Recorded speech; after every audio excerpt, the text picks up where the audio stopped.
About 7 years ago, I came to this beautiful paradise here in the Osa Peninsula.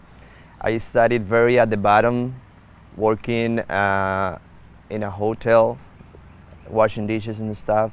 And over the years, I moved to be a waiter, to be at the reception, to be in charge of different departments on that hotel.